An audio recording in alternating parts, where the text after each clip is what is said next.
വിശുദ്ധ മത്തായി അറിയിച്ച സുവിശേഷം അധ്യായം 3 1 മുതൽ 17 വരെയുള്ള വാക്യങ്ങൾ. അക്കാലത്ത് സ്നാപക യോഹന്നാൻ യൂദയായിലെ മരുഭൂമിയിൽ വന്ന് പ്രസംഗിച്ചു, മാനസാന്തരപ്പെടുവിൻ, സ്വർഗരാജ്യം സമീപിച്ചിരിക്കുന്നു. ഇവനെ പറ്റിയാണ് യെശയ്യാ പ്രവാചകൻ വഴി ഇങ്ങനെ അരുളി ചെയ്യപ്പെട്ടത്. മരുഭൂമിയിൽ വിളിച്ചു പറയുന്നവന്റെ ശബ്ദം, കർത്താവിന്റെ വഴിയൊരുക്കുവിൻ, അവന്റെ പാതകൾ നേരെയാക്കുവിൻ. യോഹന്നാൻ ഒട്ടകരോമം കൊണ്ടുള്ള വസ്ത്രവും അരയിൽ തോൽവാറും ധരിച്ചിരുന്നു. വെട്ടുക്കിളിയും കാട്ടുതേനുമായിരുന്നു അവന്റെ ഭക്ഷണം. ജെറുസലേമിലും യൂദയ മുഴുവനിലും ജോർദാന്റെ പരിസര പ്രദേശങ്ങളിലും നിന്നുള്ള ജനം അവന്റെ അടുത്തെത്തി. അവർ പാപങ്ങൾ ഏറ്റുപറഞ്ഞ് ജോർദാൻ നദിയിൽ വെച്ച് അവനിൽ നിന്ന് സ്നാനം സ്വീകരിച്ചു.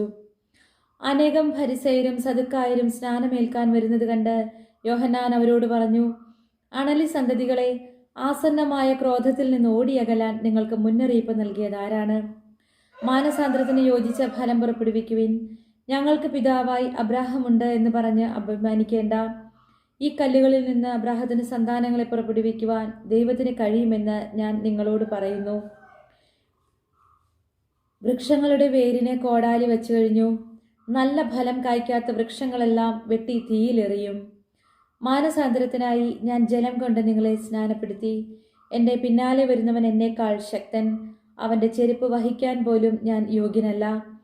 അവൻ പരിശുദ്ധാത്മാവിനാലും അഗ്നിയാലും നിങ്ങളെ സ്നാനപ്പെടുത്തും. വീശുമുറം അവൻ്റെ കയ്യിലുണ്ട്. അവൻ കളം വെടിപ്പാക്കി ഗോതമ്പ് അറപ്പുരയിൽ ശേഖരിക്കും. പതിര് കെടാത്ത തീയിൽ കത്തിച്ച് കളയുകയും ചെയ്യും.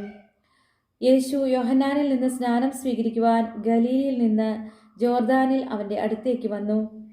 ഞാൻ നിന്നിൽ നിന്ന് സ്നാനം സ്വീകരിക്കേണ്ടിയിരിക്കെ നീ എൻ്റെ അടുത്തേക്ക് വരുന്നുവോ എന്ന് ചോദിച്ചുകൊണ്ട് യോഹന്നാൻ അവനെ തടഞ്ഞു. എന്നാൽ യേശു പറഞ്ഞു, ഇപ്പോൾ ഇത് സമ്മതിക്കുക. അങ്ങനെ സർവ്വനീതിയും പൂർത്തിയാക്കുക നമുക്ക് ഉചിതമാണ്. അവൻ സമ്മതിച്ചു. സ്നാനം കഴിഞ്ഞയുടൻ യേശു വെള്ളത്തിൽ നിന്ന് കയറി. അപ്പോൾ സ്വർഗം തുറക്കപ്പെട്ടു. ദൈവാത്മാവ് പ്രാവിൻ്റെ രൂപത്തിൽ തൻ്റെ മേൽ ഇറങ്ങി വരുന്നത് അവൻ കണ്ടു. ഇവൻ എൻ്റെ പ്രിയപുത്രൻ, ഇവനിൽ ഞാൻ പ്രസാദിച്ചിരിക്കുന്നു എന്ന് ഒരു സ്വരം സ്വർഗത്തിൽ നിന്ന് കേട്ടു. ദൈവവചനമാണ് നാം ശ്രവിച്ചത്. നമുക്ക് ദൈവത്തെ സ്തുതിക്കാം.